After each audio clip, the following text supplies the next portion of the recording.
Is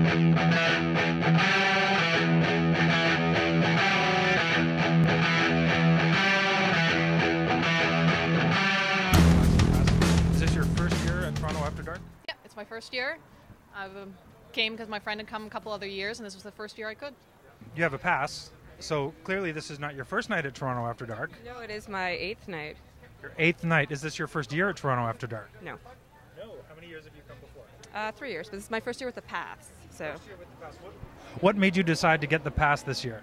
I did not want to line up for tickets. Yes. Yeah. Mm-hmm. What made you come? What made you say, okay, I have to go see this festival? Him, actually. He actually turned me on to them, and I went to the site, took a look at the lineup of films, was totally amazed, and I decided I had to come out.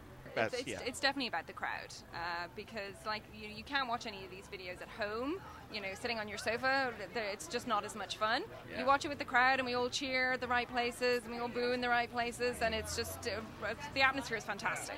Yeah. Guys, is this your first night at Toronto After Dark? Actually, it is. Yes. It is. Yeah. What's bringing you out tonight? Hopefully the Human Centipede. That is, yeah. Trying to get tickets, see how that works. Yep. Yeah. Really excited. Mm-hmm. She knows nothing about it, and I think it stars Julia Roberts, and she gets dumped, and she goes looking for love in Europe. Crystal, we were just talking, and you said tonight is the very first film you have ever seen at Toronto After Dark. Is that ever? Yes, ever. Why are you coming to this film tonight? We saw the trailer for it and couldn't help but laugh, so we thought it was worth the trip out tonight. Now, your short film played before Robogeisha, you mentioned, right? What made you decide to submit your film to Toronto After Dark? Actually, I got in at the very last minute. I had sent them an email way back, like long before their applications even started, and there's some confusion with the email. I only contacted them about a week before they were supposed to make their announcement. I said, this would be my Toronto premiere. I really would love to screen with you, and at the last, like literally, I think there was 3 or 4 days before making their announcement, their official selections, they looked at it and they said, okay, well. How'd you feel about that? Oh, I was pumped, yeah. And how was it received?